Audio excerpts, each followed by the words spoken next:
आज की वीडियो में हम बात करेंगे संविधान के आर्टिकल 13 के बारे में। हमारे संविधान का आर्टिकल 13 जुडिशरी को यह अधिकार देता है कि अगर कोई लॉ या कानून हमारे फंडामेंटल राइट्स को वॉयलेट करता है, फंडामेंटल राइट्स के अगेंस्ट में जाता है, तो जुडिशरी इस तरह के लॉ या कानून को अनकॉन्स्टिट्यूशनल डिक्लेयर कर सकती है, यानी खत्म कर सकती है। इसी को कहा जाता है जुडिशियल रिव्यू या न्यायिक पुनरावलोकन का सिद्धांत।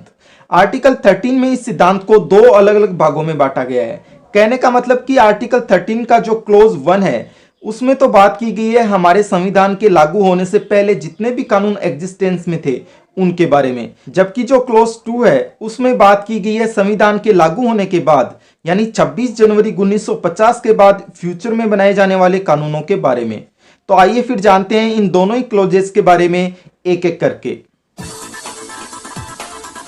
आर्टिकल 13 का क्लोज 1 ये कहता है कि संविधान के लागू होने से पहले हमारे देश में जितने भी कानून फोर्स में थे, यानी जितने भी कानून लागू थे, उन कानूनों का जो हिस्सा फंडामेंटल राइट्स के अगेंस्ट में जा रहा है या फंडामेंटल राइट्स को वॉयलेट कर रहा है, वो हिस्सा इनवैलिड हो जाएगा, यानी खत्म मान लिया जाएगा।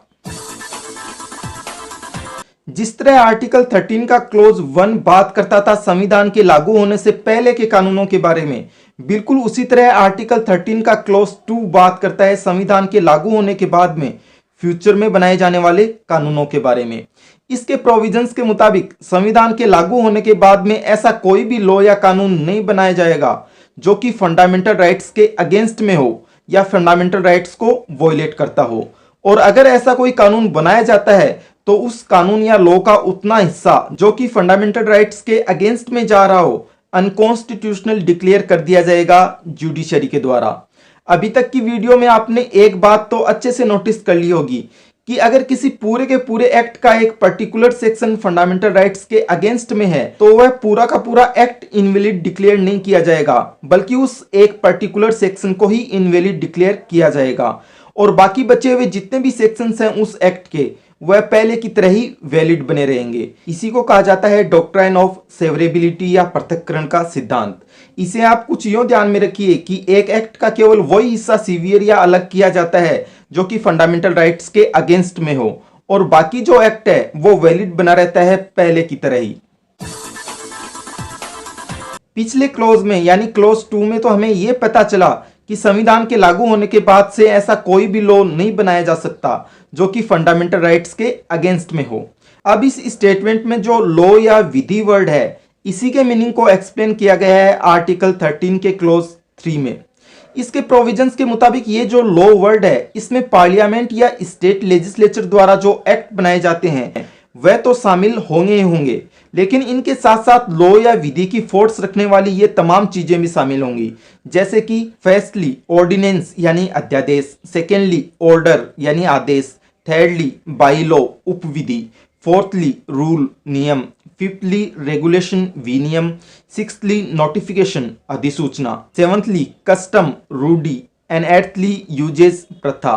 तो इस तरह से इन सारे के सारे पॉइंट्स को लॉ की डेफिनेशन में इंक्लूड करने का इंपैक्ट ये हुआ कि इनमें से कोई भी अगर फंडामेंटल राइट्स के अगेंस्ट में जाता है तो उसको इनवैलिड डिक्लेयर कर दिया जाएगा। ये जो 8 पॉइंट्स की लिस्ट है इसमें लॉ से मिलते जुलते सारे के सारे वर्ड्स शामिल कर लिए गए हैं। तमाम वो वर्ड्स जो कि हमारे देश में लॉ या विधि की तरह ट्रीट किए जा सकते हैं वो इसमें शामिल हैं, लेकिन फिर भी एक ऐसा वर्ड जरूर है जो कि पूरी तरह से लॉ से मिलता जुलता ही है, लेकिन फिर भी उसे आर्टिकल 13 की लॉ की डेफिनेशन में शामिल नहीं किया गया है। वो वर्ड है कॉन्स्टिट्यूशनल अमेंडमेंट या संविधान संशोधन। इसी के बारे में अब आगे हम बात करेंगे डिटेल में।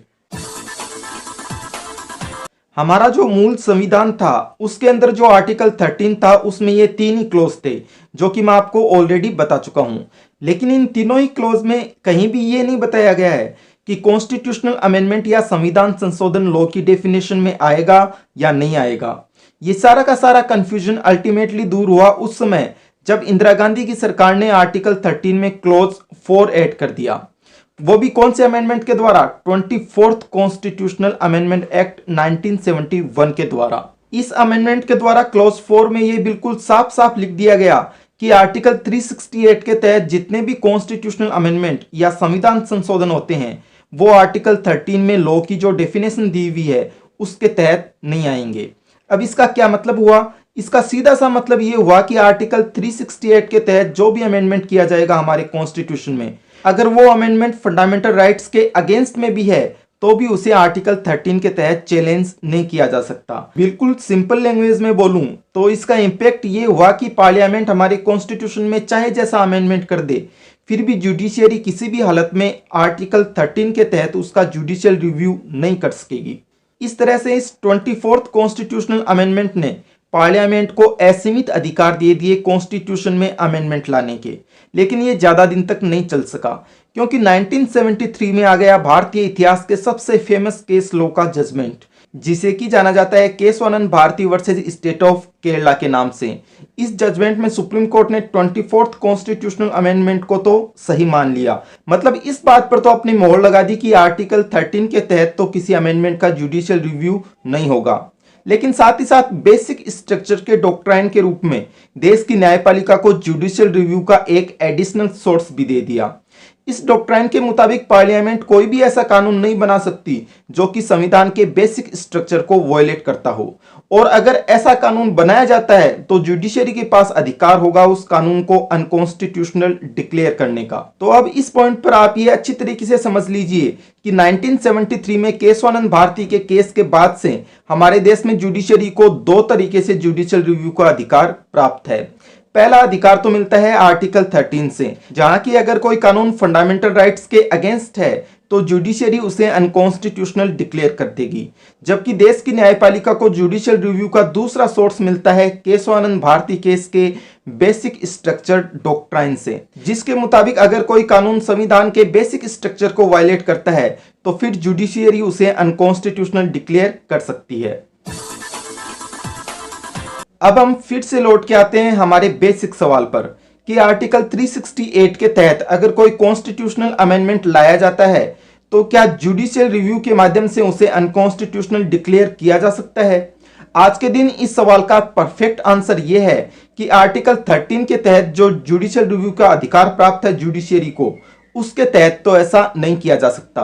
क्यों नहीं किया जा सकता? क्योंकि आर्टिकल 13 का क्लॉज 4 जो है वो साफ साफ कहता है कि अमेंडमेंट जो है वो आर्टिकल 13 की लॉ की डेफिनेशन में आता ही नहीं। लेकिन वहीं दूसरी तरफ केशवानंद भारती में बेसिक स्ट्रक्चर के डॉक्ट्राइन की वजह से जो जुडिशियल रिव्यू का अधिकार प्राप्त है न्यायपालिका को, उसके तहत न्यायपालिका किसी भी अमेंडमेंट को रिव्यू कर सकती है, और अगर वह अमेंडमेंट बेसिक स्ट्रक्चर के अगेंस्ट में है तो उसको अनकॉन्स्टिट्यूशनल डिक्लेयर कर सकती है, यानी खत्म कर सकती है। यही जो व्यवस्था है वो लगातार फॉलो की जाती रही है हमारे देश में 1973 से लेकर के आज तक।